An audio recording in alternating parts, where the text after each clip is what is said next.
Good morning, everybody. This is Amol from the GSMA AgriTech program. In a few minutes, we'll get started with the AgriTech webinar, Collaborating for Success in the Agri e-commerce sector. We have a few more guys joining as we speak, so we'll give it a minute or two. Some guys need to install a plugin, some guys need to get sorted. So give us a minute or two and we'll get started.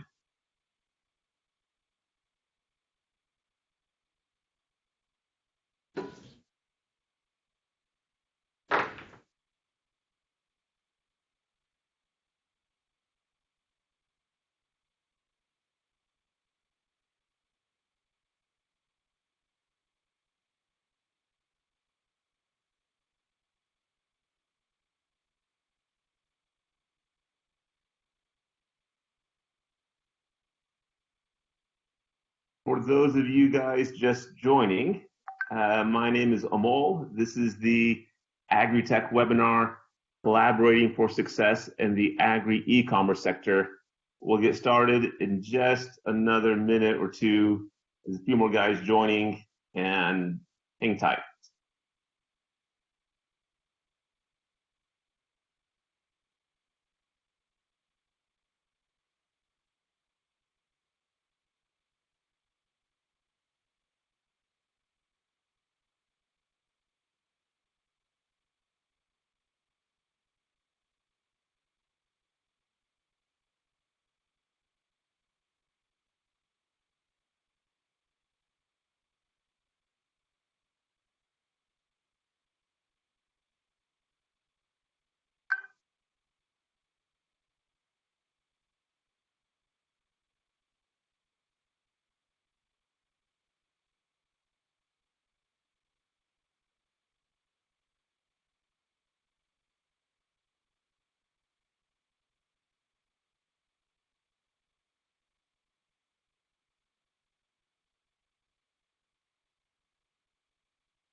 A few more guys are joining. If you just joined, this is Amol, the GSMA AgriTech program.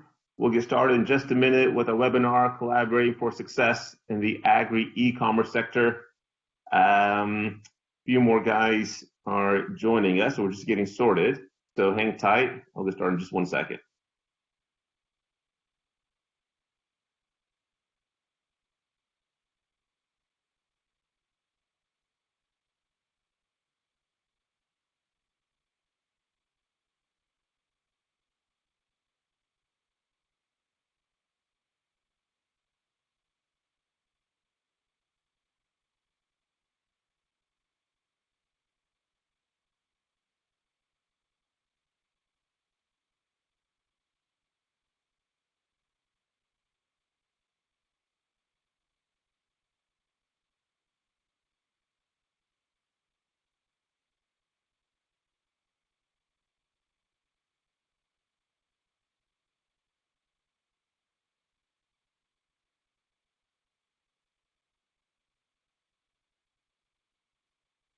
All right, looks like it's 5 minutes after, so we'll officially get started.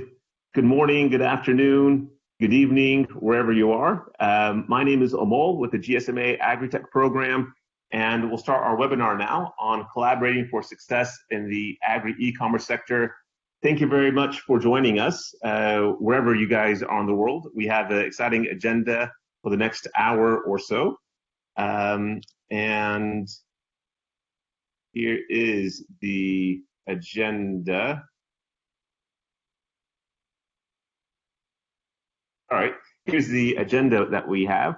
We'll start out giving a little bit of an introduction about the GSMA and the AgriTech program, considering that some of you guys might not know who we are or what we're doing in this space. Next, we'll share some highlights of a report that we published earlier this summer on the e-commerce sector. The agenda then gets a bit more exciting, where we invite Lima Links in Zambia TaniHub in Indonesia to share their lessons and share their model on what they found on implementing 2 different Agri e-commerce service delivery models. Next, we have GreenTec Capital from Germany sharing their perspective as an investor in Agri in startups across Africa, and in particular in the Agri e-commerce sector.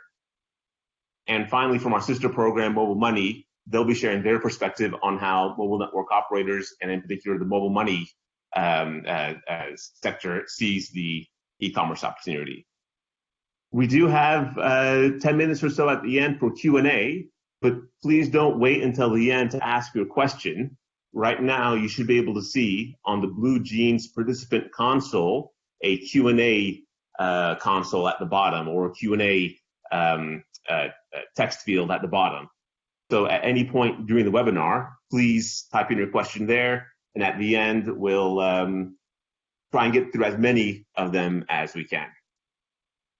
So before we move into the actual content, want to introduce our speakers. First, we have Natalia, who is the head of the GSMA AgriTech program. Next, we have Melanie and Pamitra representing our 2 AgriTech e-commerce firms, Lima Links in Zambia, TaniHub in Indonesia.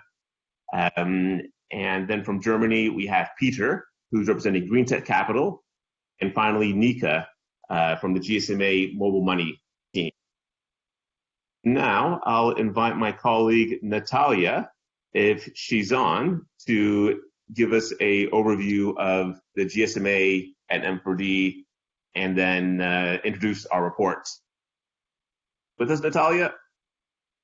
Thanks, Amol. I hope everyone can hear me. Good morning, good afternoon, everyone. In case it's the first time you came across GSMA, we are a mobile industry association uniting more than 750 mobile operators globally. We've been around for 30 years, working on best practices for the mobile industry. We are convening mobile operators and other ecosystem players through our events, and we do a lot of regulatory and policy work, but that's not all about GSMA. We also have a mobile for development department within GSMA. Next slide, please. Where we work across a number of SDGs, including energy, water, agriculture, and many others. We do drive innovation by collaborating with the wider ecosystem. So we're not only working with mobile operators, but with digital innovators globally, with a big focus on developing countries. So we have a wide portfolio of programs, among them AgriTech program that I am heading at GSMA. But if it's the first time you're hearing about Mobile for Development Department, we are a global team of around 150 people. We do tremendous amount of work on a variety of those verticals, so do please check out our website for those individual programs if that aligns with the work that you're doing. Specifically for AgriTech program, so we have been working in digital agriculture space for over 10 years with the vision of achieving equitable and sustainable food chains that empower farmers and strengthen local economies. And we are working towards that vision by bringing together mobile industry, agricultural sector stakeholders, innovators, and investors to launch, improve, and scale impactful, but most importantly, commercially viable solutions for farmers in developing world. What we can provide to you is either or all of the bits mentioned on the right of the slide. So it is the research and best practice and the knowledge sharing, and of course the webinar that we have joined today is part of our knowledge sharing activities, bringing together best practices that we have found in AgriTech space in developing markets. We help different players to find each other, and we facilitate partnership brokering. We're also running innovation funds and provide deeper hands-on technical assistance to implementers, private sector companies primarily. So our main areas of focus at the moment, and they have been changing throughout the last decade, but at the moment, we are focusing on three major pillars. One of those is digitization of procurement. We're driving the trend of agribusinesses in going more digital and more transparent and optimizing their relationship with smallholders. And e-commerce models actually form part of that stream of digitization of procurement from our perspective. Then the second big area for us is climate resilience, and we're looking at variety of mobile-enabled services that can improve climate resilience of smallholders. And the third very big area that we are working on together with our mobile money program within GSMA is around facilitating financial inclusion for the smallholders. And we see big potential in digitization of transactions within agricultural space to improve the financial inclusion and allow for customized financial services. So as a part of our exploration work and a remit to provide best practices and trends to the industry, to all of you, we have done a report that was published at the end of May 2019, which is called E-commerce in Agriculture. And the reason we've even looked into this space was because literally last 3-4 years, we've seen something very interesting happening. We've seen more and more models emerging in digitization of relationships between the customers and the farmers. And we see both the strong growth in the sector, but also a great potential for scale and impact. Of course, those initiatives are still nascent in the sense that there are not that many of them, but we thought it's a good opportunity to provide to investors and donors and mobile money providers an overview of this upcoming trend, because we foresee that it will be even more prevalent in the coming years. So the report surveyed over 20 companies, which included startups providing e-commerce platforms, but also mobile money providers and investors. We have tried to give a better definition of what e-commerce means in agricultural space. A pretty new thing that was offered in this report is Market Attractiveness Index, where we ranked markets based on the enabling factors for allowing e-commerce solutions. And also we analyzed the business models that are currently used for e-commerce solutions. And we offered selected case studies. And we're very happy to have 2 companies with us today during this webinar to present the companies in more detail. So I'll give you a quick glimpse of what you can find in the report, but I would encourage you to do this reading and homework yourself. So we offered an updated version of the value chain so that you could see how exactly the e-commerce models are disrupting those value chains. So the specific value proposition of e-commerce models is that they reduce the number of steps in the value chain, which allows for higher margins for smallholders as a proportion of the final price that the customers pay. But it also opens new markets, new avenues to reach the market for the smallholders, which is very important.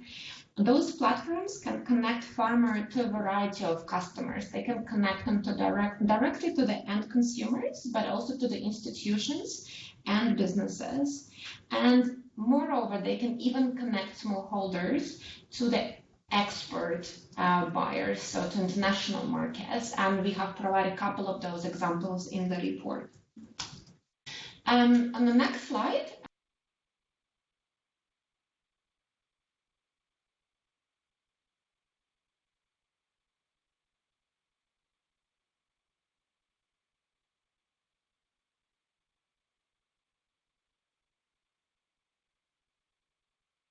Hello, Natalia.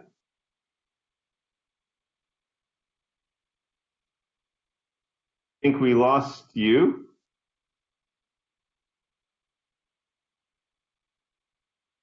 I'll keep speaking, and please text us if you don't hear me at a certain point.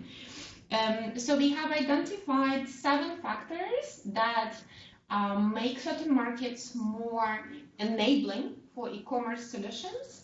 And the 3 most important ones that we have ranked were the mobile internet penetration, the availability of logistics and infrastructure, both national infrastructure as well as the private sector services that can be leveraged by e-commerce businesses.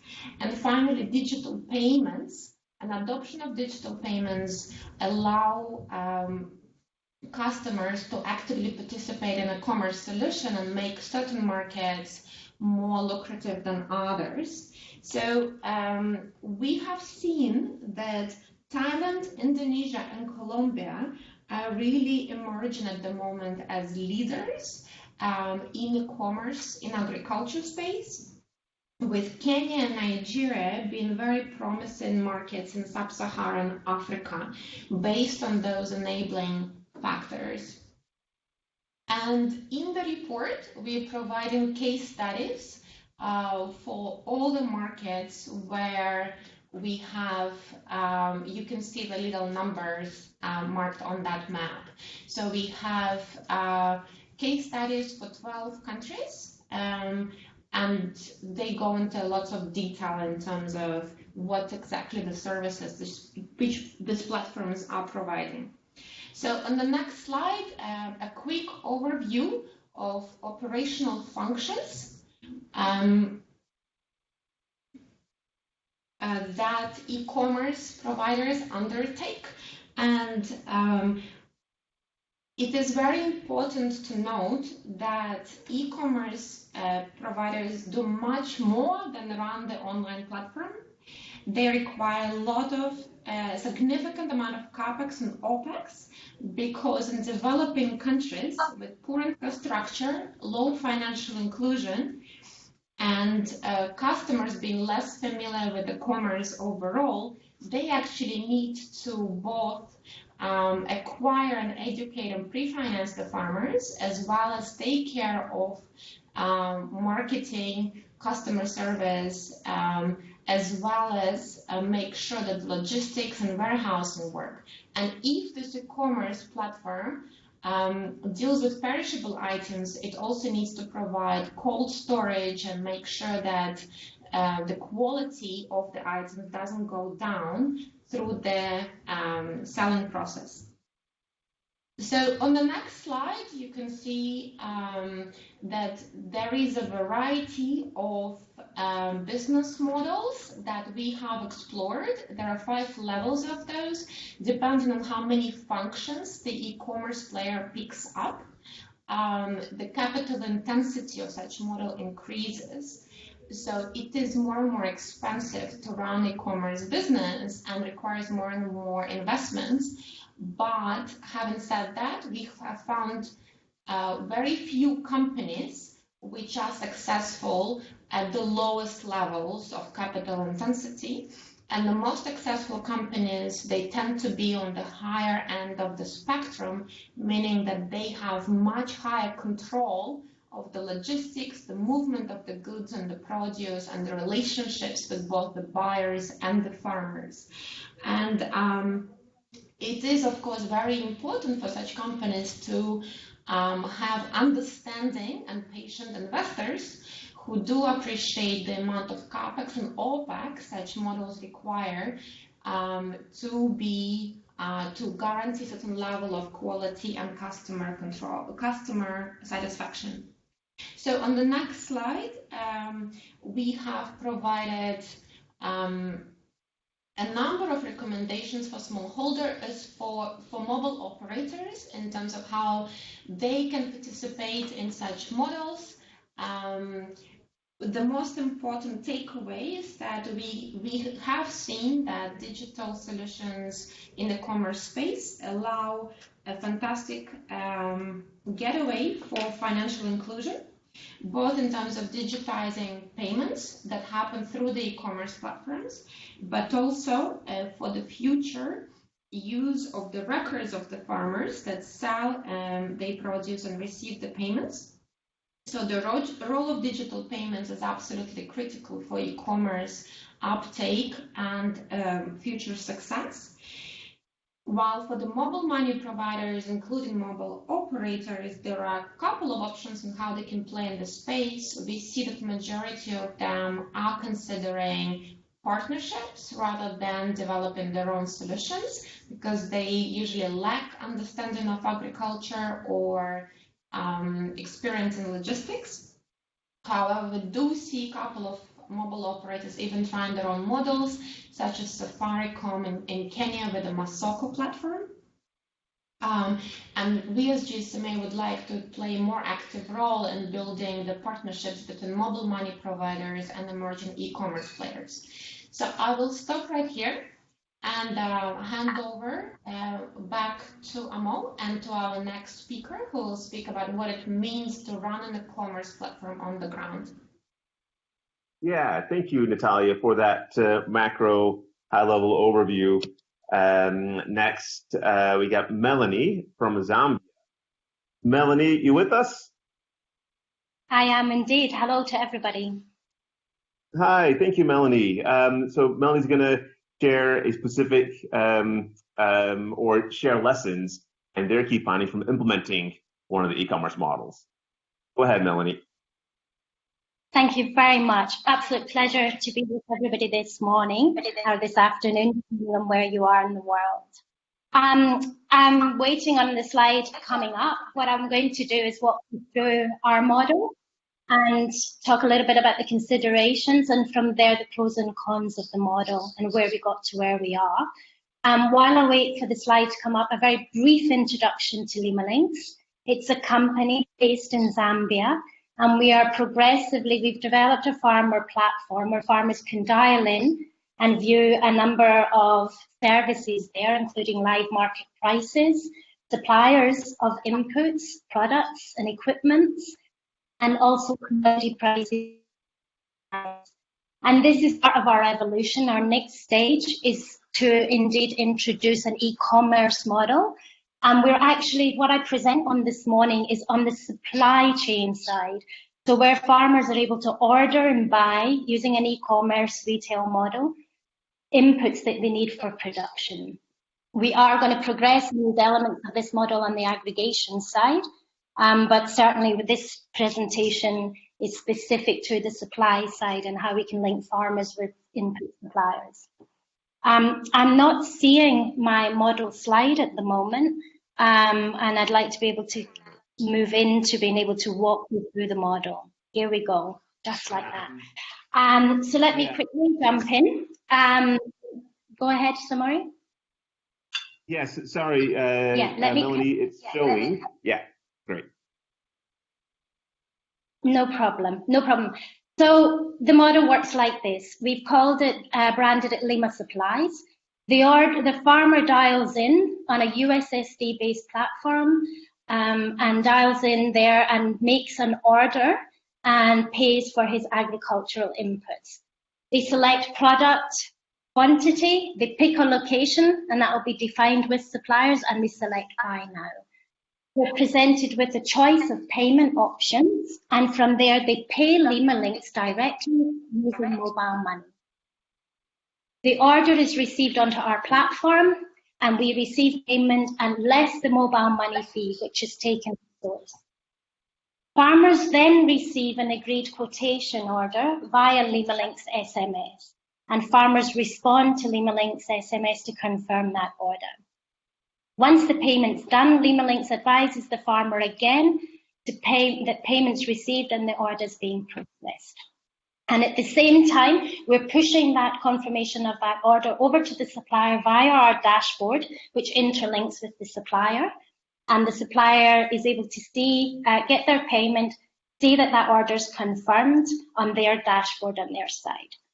Some of the key considerations at this stage are that the farmer, it's group orders. So there is two elements to that. One is our entry point in working with farmers and training with farmers is through cooperatives, NGOs, outgrower schemes. So there's structure in place there, and we're able to enter in and give hands-on support there to farmers in those groups and the leaders in being able to use this training using the actual order, the service and the product, and be able to get up to speed and bulk orders on behalf of their farmers in the group. So that was vital as a starting point. On the supplier side, it was vital also for suppliers to have minimum order requirements and start that from early on. So the mobile money fee was also important in recognising and considering exactly what along the chain, who's going to be taking commissions and various, if you like, margins off of that, and there would be very careful pricing considerations in that as well. And moving on in the model then, Lima Links confirms the order number and the collection point with farmers, and they receive that confirmation. The supplier also confirms that with the supplier. The order number, the collection point via the dashboard, and the farmer's then able to go along and collect the input at the collection point. And there's fixed delivery points, so that helps to give structure in the supply chain, aggregate orders out to those collection points. The last piece in the model is that the farmer is able to rate the quality of the service and the product performance via our USSD platform, and we compile that and we pass that on to suppliers, and that starts to build out a very demand-driven customer feedback and quality of service and product performance. So we're really building up customer relationship management support. A couple of key points on this. The collection point for us was vital as a last mile delivery point.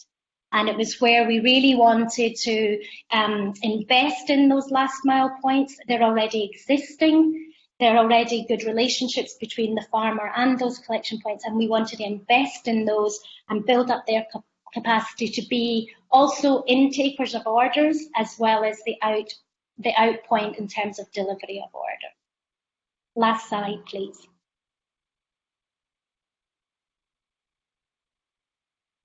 So a heap of learning and pros and cons. The farmer, we've agreed with suppliers that there's going to be discounted prices using this e-commerce model. So we're able to pass that on to farmers. It increases transparency out there in the whole ecosystem. It provides more product options as we're able to load up more onto the platform and open that up to farmers. And it provides that it's very farmer driven. It's the farmers that say, this is what we want and this is how, when we want to buy it. So it's more power in the value chain for the farmer. The order confirmation was a very important step for us. Farmers oftentimes need time to reconsider and feel that, yes, that's exactly what they want to do. And we introduced that step especially for them. The learning was also, yes, it is hands-on. We have to be able to work through partners and really get training on the system, build confidence and trust in the system for those farmers. On the supplier side, we start with suppliers that already have networks. So in other words, we're not physically moving a product from A to B. It's already out there at an agri dealership or at a collection point, and it's being set aside as e-commerce pickup, if you like. So those products are sold through the system, they're already at the end point. And as we increasingly work with suppliers, it'll become very clear what the demand is for products, and those products can be made available in advance. In terms of collection point benefits, as I said, it was very important for us to include and not bypass that last mile point, to build up the relationship there, invest in those as last mile collection points, empower them, and bring them into the supply chain and make sure that they are able to actually be part of the customer service in terms of receiving the orders and passing them on to farmers and earning a commission in the meantime. Lastly, with mobile network operators, we learned a great deal. It's a new proposition to them. It takes time for them to get to understand what we're asking for. There are for different operators, there's different steps in the payment chain, and we have to be able to develop the USSD APIs and respond. I'm going to leave it there and open it up for questions and discussion. Thank you very much. Thank you, Melanie, for that overview. And yeah, that's I think what people will see in the report is that this model about extending e-commerce, where the farmer is the buyer of inputs, is a bit unique, or that's at least what I find most interesting. Most e-commerce models look at the end consumer being the urban dweller. So yeah, this is an interesting way to kind of turn that upside down and have the farmers be the kind of end user. Thank you for that, and thank you for the reminder for questions. If you do have, or I hope you guys do have questions for Melanie about the Lima Links model, please submit those questions through the Q&A facility at the bottom of the Blue Jeans console. And thank you, Melanie, for that overview. We'll now shift gears and go to Indonesia, where we have TaniHub. Let me pull up. Yeah, we have Pamitra, who's going to share, similar, the key lessons and some pros and cons of their model. Pamitra, you with us, and you happy to take it from here? Hello. Hi, everyone. This is Eka. I'm one of the co-founders of TaniHub. Yes. Could everyone hear my voice? Yeah, you sound good. Okay. Okay, great. So we started TaniHub around 3 years ago, and right now we've already grown around like around approximately 3 times per year. And this is what we do. So what TaniHub does is basically we try to simplify the agriculture supply chain for B2B, specifically F&B businesses. So what we do is we help aggregate supply and match them with demand.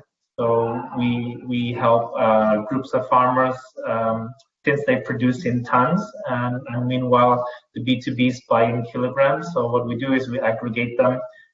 We aggregate the harvest from the farmer groups and match them with the demand based on the location of these F&B businesses. The reason why farmers want to work with us is because we give them post-harvest market certainty.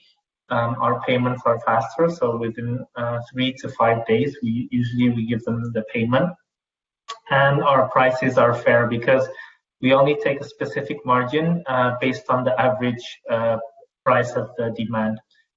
Meanwhile, why the F&Bs use us to buy their fresh produce is because we have a very simple and transparent purchase process, so they don't need to worry that they're purchasing, people are taking like under-table money from vendors.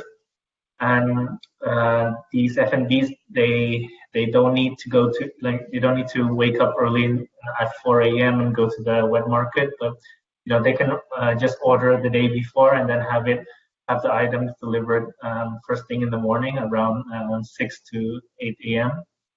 And we provide better prices in general because we simplify the supply chain, so we cut out the middlemen.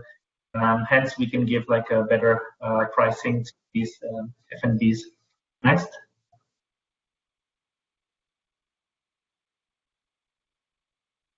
Next, could you go to the next? Okay. So we are operating in 5 major. Hello. Hi, we hear you. You sound great. Oh, okay. So yeah, we operate in 5 major cities. Sorry, was that a question? No, please continue. Okay, sorry about that.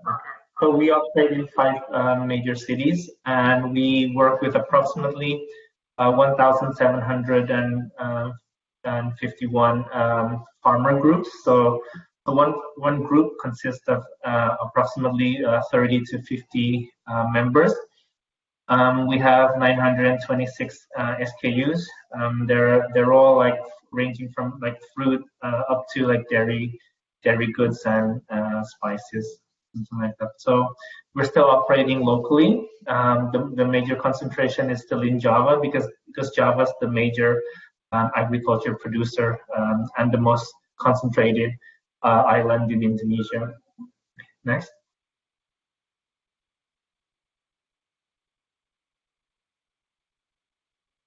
Okay, so apart from like giving access to market, we also do like 2 other services, vertical services. So one is TaniFund. We do a peer-to-peer lending where we provide capital for these unbanked farmers, because these farmers in general, they even though they are producing good quality items, but they still cannot access funding from bank.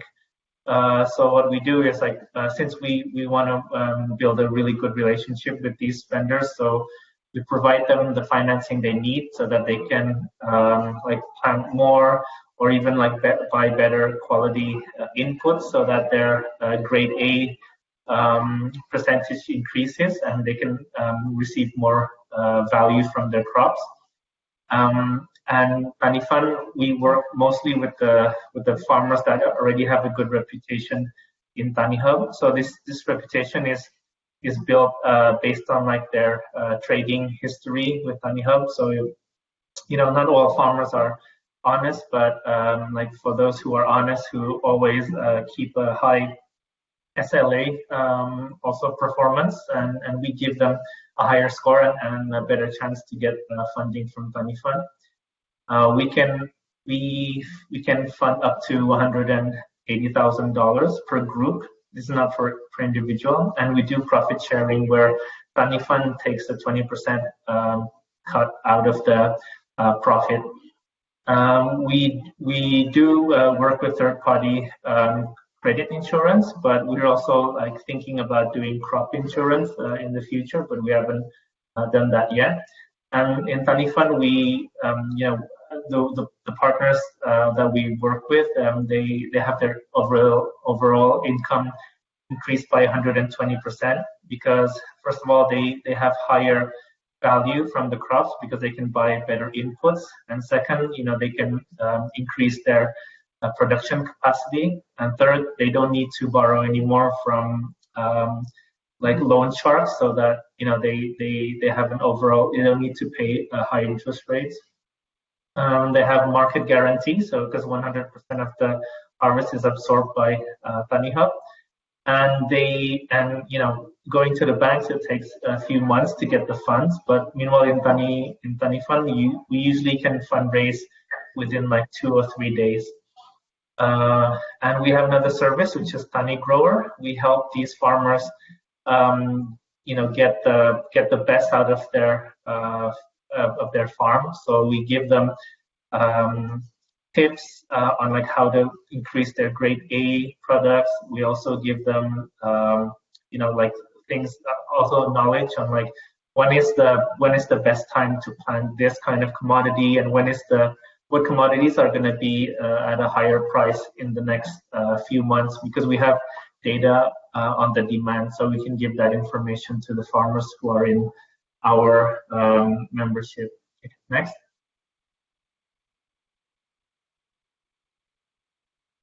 And these are like the 3 lessons that we learned through this 3-year journey. So first of all, onboarding farmers is not that easy, but it was very easy to onboard a large scale of farmers if you go through communities. For example, the easiest one was like when we worked with like there's this Indonesian Islamic kind of community where you know they have branches all over Indonesia, and once we just worked with with this organization, we could already onboard like around 7,000 farmers from there. We also worked with like associations of let's say mango farmers, and it was very easy to like aggregate so many farmers in this way. We also realized that having a very sophisticated infrastructure in warehouse cold chain was also like a really huge help for us, because at the beginning we had up to 30% waste because you know these goods are perishable and they get bad really easy. But after we set up like a really good cold chain and also IT system and warehouse management system, our waste right now is less than 2%.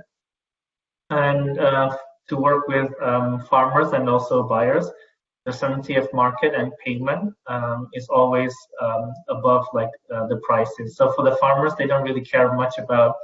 They're actually not sensitive about the prices of the commodities, but they're just more sensitive on like whether we can guarantee that we will be there to buy their goods, and also if we can pay within like 1 week. So this is how we got the hearts of the farmers. And for the buyers, for our B2B partners, certainty of items, and also if they can do like a term of payment of like at least 1 week, that would also like they automatically work with us to purchase goods rather than having like lower prices.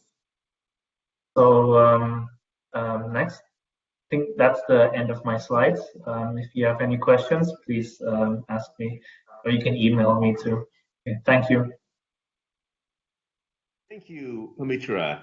That's a great example of this level 5 business model that incorporates not only the procurement, but also the logistics, transportation, cold chain, and the distribution to end users. Thank you also to Melanie and Lima Links for sharing. We saw 2 great examples of e-commerce in action. And just like any other business, Lima Links and TaniHub need funds to get started, and a great source of those funds are investors. So to give the investor perspective about the e-commerce sector in agriculture, we have Peter from GreenTec. Peter, are you there? Yeah. Hey everyone, can you hear me well? Yes, Peter, you sound great. Please take it away. It'd be great to hear how GreenTec views this sector. Sure, absolutely. Hi everyone, Peter Gruev. Again, I'm responsible for investment strategy and risk management within GreenTec Capital. We are a Germany-based, next slide is fine. We're a Germany-based early stage African investor and venture builder. We are focused on 3 impact-related verticals. Namely, we look at agriculture and agri-tech. We're in clean tech as well as the digital economy overall.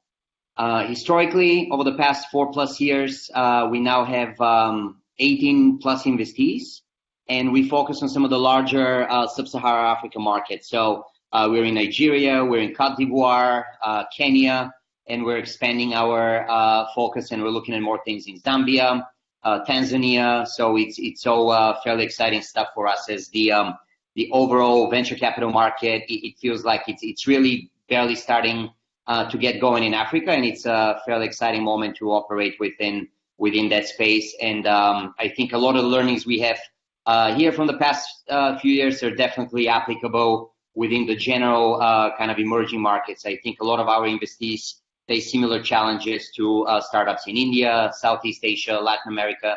So yeah, overall, we do appreciate the time and having us here on the call with GSMA. So thanks, everyone. Feel free to reach out to us afterwards over LinkedIn or email. Glad to meet everyone.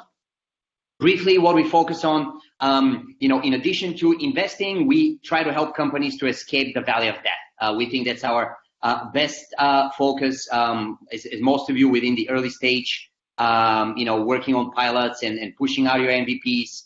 You realize funding is a big constraint, but ultimately understanding what investors want and how they're willing to commit to making investments, that's important to us. So we really try to help our investees during the first year or two to exit the kind of the danger zone where cash flows are negative, you're spending money on marketing, growing your digital platform, getting clients, acquiring partnerships, and ultimately we hope that within a couple of years of a constructive relationship, you can reach the larger fund, larger VC or Agri fund windows where you can utilize 1 to 5 million plus kind of investment sizes. So again, we work at a very early stage, and our focus, we can jump onto the next slide. Agriculture, as I said, is one of our biggest verticals at this point. Why we like Africa agriculture? We really feel, one, it's relatively untapped. It's very under-resourced. Harvest yields are very low.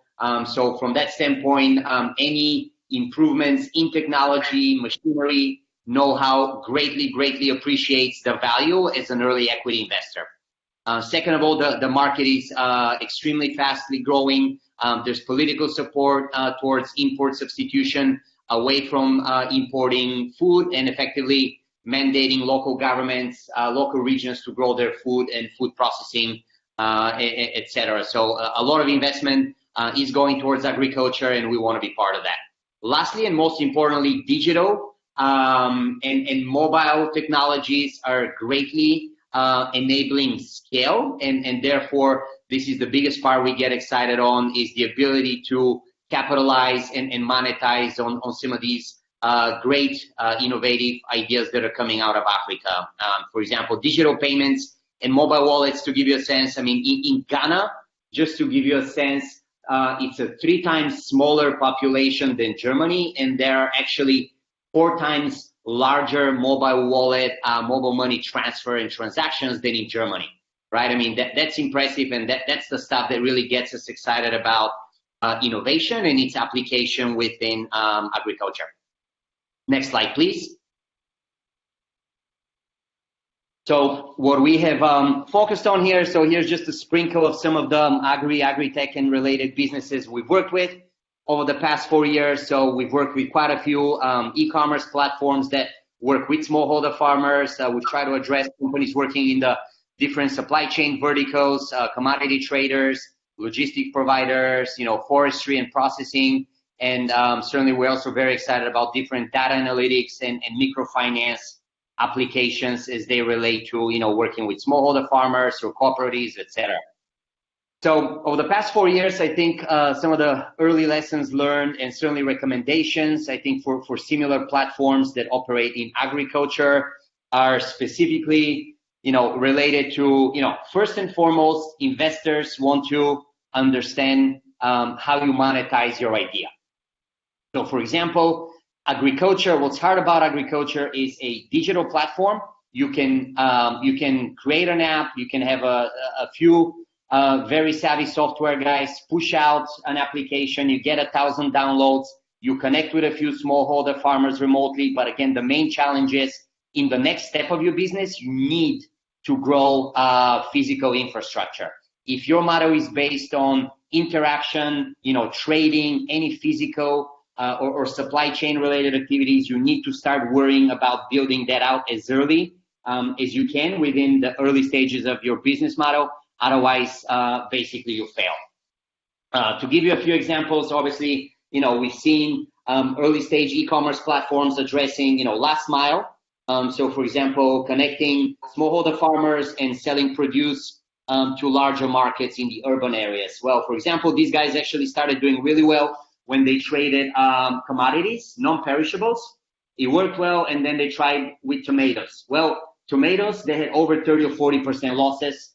Obviously, those were very fastly spoiling goods and produce, and they did not have cold storage, logistics, and infrastructure to execute on that trade. So we saw some, pretty bad results in that space. But obviously, there were lessons learned, and I think that's something that early stage entrepreneurs should really think through at the very early stage.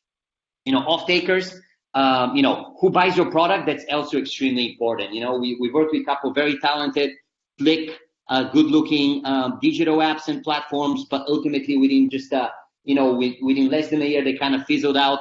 They didn't have enough off-takers to buy production. If they're sourcing, be it if they're sourcing production from the farmer communities. Sorry about that. So again, investors care about one, monetization, and two, profitability. So unavoidably, my best recommendation for you is to always think through your unit economics. How do you make money? And are your sales revenues enough to offset a growing amount of costs related to acquiring clients? So in a simple way, if we think of some of the, for example, fresh food, deliveries, very simple model, let's say something like, you're delivering e-commerce platform delivering fresh produce to retail. Let's say your basket is $10 and you're charging 20% commission. Well, on average, you make 20% of 10. That's $2 per client. Well, if it took you $3 or $4 to acquire that client through obviously more and more expensive, digital, Facebook, Instagram advertising, well, effectively you're losing $2 gross on every transaction, right? Well, from an investor standpoint, to go from 1,000 to 50,000 clients, this would imply hundreds thousands of losses, right, for you to grow your client base. So that's very important to think through. And, obviously some of the examples out there in general, e-commerce is hard and you really need to think through your economics early on. I think I'm running out of time here, right? So let me try to wrap it up. This whole thing sums it up. Operational profitability is probably the most important way you should visualize your business model in front of investors if you want to be successful and have the ability to raise money. When you make money and how you make money is important. And, if your break-evens are, 3, 4, 5 years out, it becomes more prohibitive for investors to commit to your business. So having a clear view of when you're profitable, when you're cash flow positive, it's very, very important. And the way you do that, you need to set up early on metrics, track them and visualize them for investors. This could be, and again, at this point, it's not only downloads and app, customers that you've attracted, but ultimately needs to be operational and financial metrics that are increasing. And, that's probably, the top recommendation I have for a lot of the e-commerce platforms right now. Ultimately, if you focus on your execution, you get traction and you visualize your growing traction to investors. I think you don't need to chase those equity valuation and those investors. I think they will find you. The investor community is fairly small. Everyone talks, and I think once your traction numbers are and profitability is visible, investors will find you. Thank you for that efficient wrap up, Peter, and great to hear how investors see the sector and your summary lessons. We have a few questions coming in, so we'll move quickly to Nika from the GSMA Mobile Money team to share perspective from that side. Have great e-commerce players, and then you have a mobile money system that should be managing the payments here. Perfect. Thank you, Amol. Am I audible? Yes, you sound great. Yes, perfect. Thank you so much. So my name is Nika Nagavi, and I'm the Data and Insights Director of the GSMA Mobile Money Program. I'm going to give a more broad overview of micro SMEs and also e-commerce and the role that mobile money providers can potentially play. So I'm going to start by talking about micro SMEs and their importance. Obviously, a vibrant and growing micro SME market is fundamental to achieve long-term economic growth and to create sustainable work opportunities, especially for the growing young population across emerging markets. As we know, micro SMEs play a major role in the economic development of developing countries. They contribute up to 60% of total employment and up to 40% of national income or GDP in emerging economies. Obviously, these figures are significantly higher if we include the informal micro SME sectors. Despite this, the majority of micro SMEs have financial needs that are not currently being met. And we see mobile money providers can capitalize on this untapped opportunity by offering micro SMEs different benefits, such as differentiated rates and tools that can help them with their day-to-day management of their business, such as customer analytics, inventory management, and accounting, and also help them with access to financing. And that was kind of mentioned throughout the presentation, access to financing and credit, both for working capital and investment. Whether this is your full-time business or a side hustle, we see a growing number of micro SMEs marketing and selling their products across digital channels, social networks, and e-commerce platforms. Our global adoption survey and state of the industry report shows that in 2018, e-commerce transactions facilitated by mobile money grew by 79% in value. Despite this impressive growth, this figure still presents a very small chunk of the global ecosystem transactions. And most of these channels are not yet fully designed end-to-end. They lack the logistics, delivery, or payments features.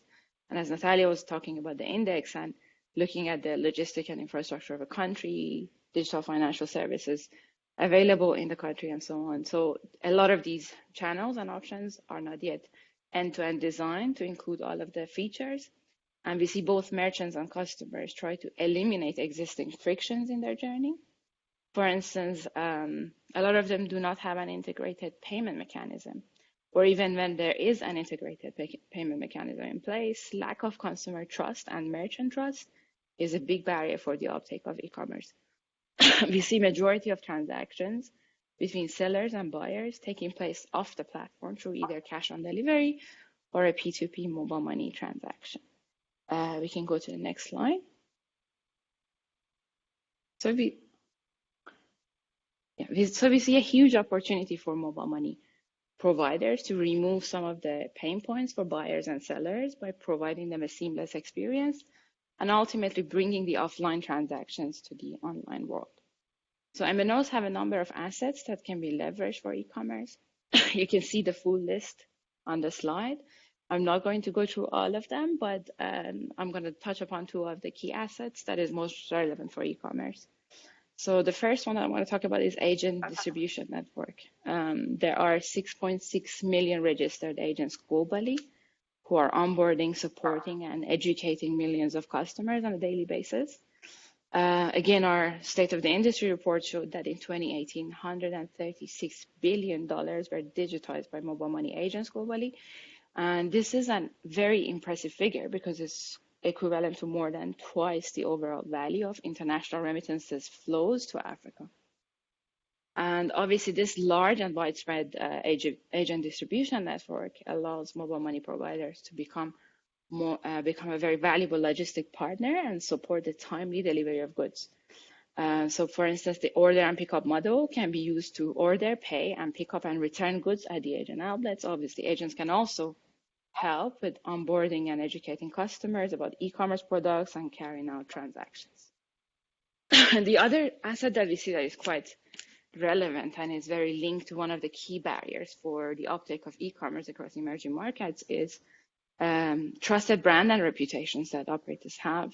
So lack of consumer trust and merchant trust, as I mentioned, is a big barrier for the e-commerce uptake, and majority of the transactions, again, are either cash on delivery or P2P transactions that in markets that mobile money is quite mature and widely used. You see a lot of P2P transactions between sellers and buyers that happens off the platform.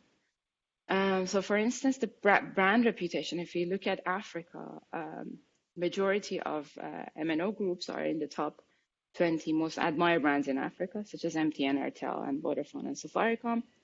And so that brings a bit of trust to the consumer and also to the merchant. And also there's potential of providing escrow service to increase the trust and ensure that these offline transactions and informal kind of settings and cash-based transactions are coming to the online world. Obviously, that brings that will enrich the data that is available on customers, and in turn can provide a better kind of overview of creditworthiness of both customers and farmers or supply side, and also on the demand side, the people who are purchasing from the e-commerce platforms.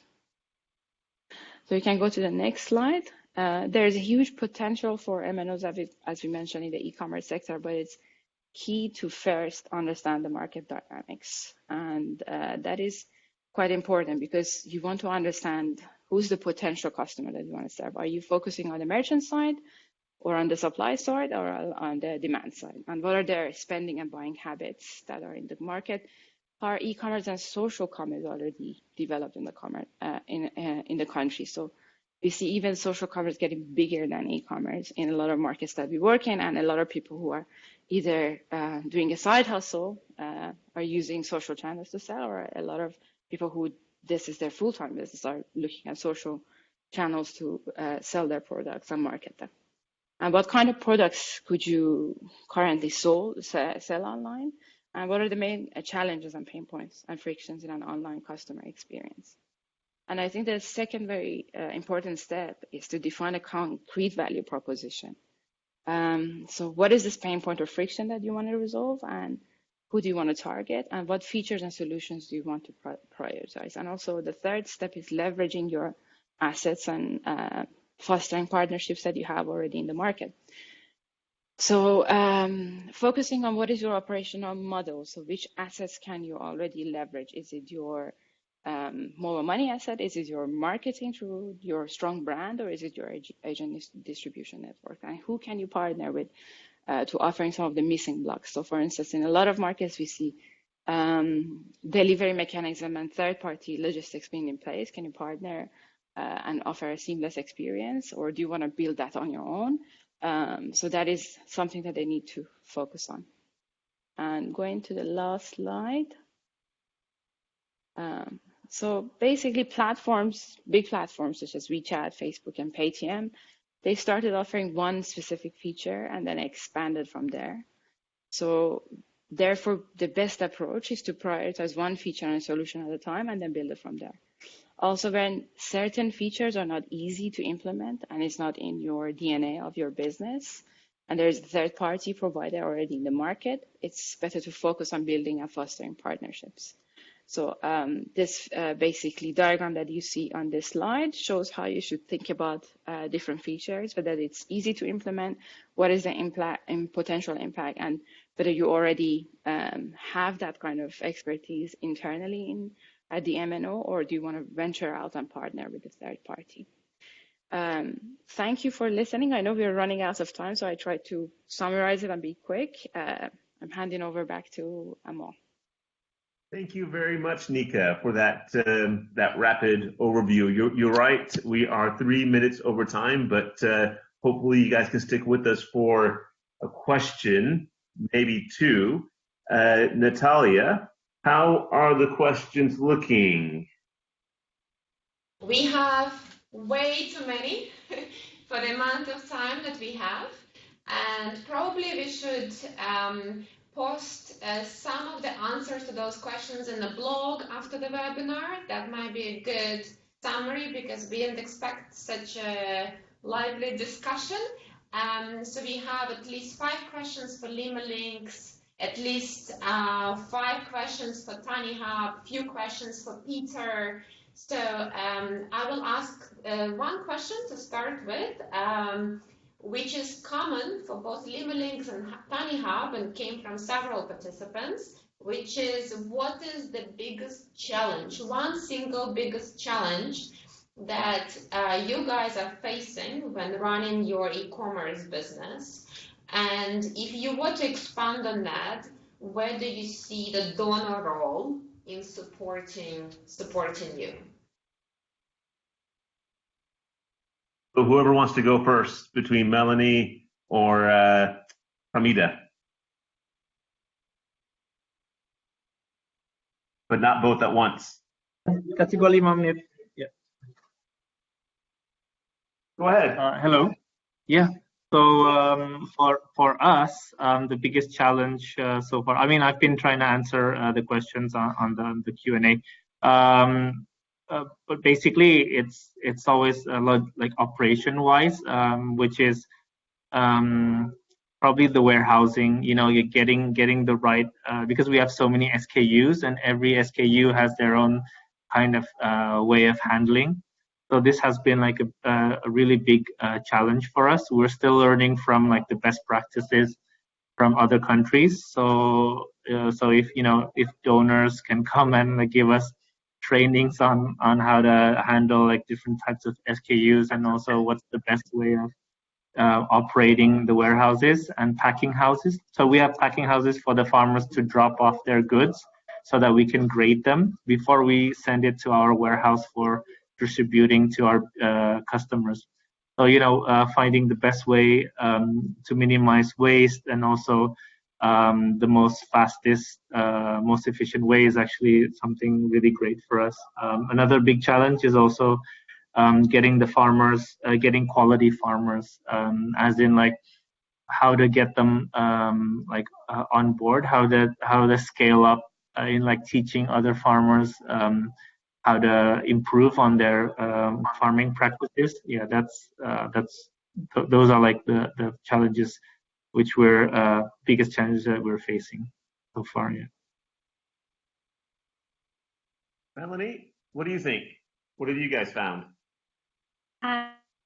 Yeah, let me pick it up from Lima Links side very quickly. I think for us it was the very key. We were very clear on the farmer's needs and the farmer understanding and what that user story needed to look like, and then it's translating that into the tech solution and what that's going to look like in reality, and where you start with that. At what level do you start? What do you take on initially? And being very clear how that's a roadmap to then scaling it up, scaling it up, scaling it up. So you start with one mobile network operator, but what does that mean in terms of taking out to others? If you start with a group farmer model, starting with products that have a long shelf life, but how do you take it out to other products that need to move quickly to market, the timing of that, and the seasonality. So these aspects, I think, for us has been a big learning curve. And do either of you guys currently have donor funding, or do you have a view on what role that could play? No, we don't have any. Quickly again. Sorry, go ahead, Pamitra. As for us, we don't have donor funding. We have like a kind of a loan from IFC, but not any donor funding yet. So the loan from IFC is basically that they help us like work on onboarding like quality farmers, and basically we repay it after like our next funding round. Cool. Melanie, any view on yeah, from our side? Yeah, sure. From our side, we do have seed funding. We have seed capital that came from a donor in the UK called Comic Relief. And that's the money that we use both to fund our operations and also to do our research and development and product development. Cool. Thank you very much. I know we have many more questions, so we could be here for most of the day, but I think we'll take those offline. We'll collect those questions, and we'll consider. We'll definitely post the recording of this, and we'll see about posting the Q&A alongside this, or we'll get the questions answered and see about posting those answers and the questions alongside this, or maybe like Natalia suggested, maybe in a blog post. Or we let you guys go, want to share with you our two latest reports. One is about the use of one is about the use of data to improve smallholder farmer financial inclusion, with some key examples from Kenya. And another one is a look. It's a landscaping report about climate resilience service and how mobile technology enables that in rural areas. Finally, we have this link to sign up to our quarterly newsletter, where you'll get access to both these reports and many other alerts to new reports that are coming up. And I think we'll leave it at that. Thank you again to our panelists, Peter, TaniHub, Lima Links from Zambia, Nika and Natalia. And stay tuned for our next report or our next webinar, which will be coming up. Well, if you sign up to our newsletter, you'll find out. Guys, bye-bye.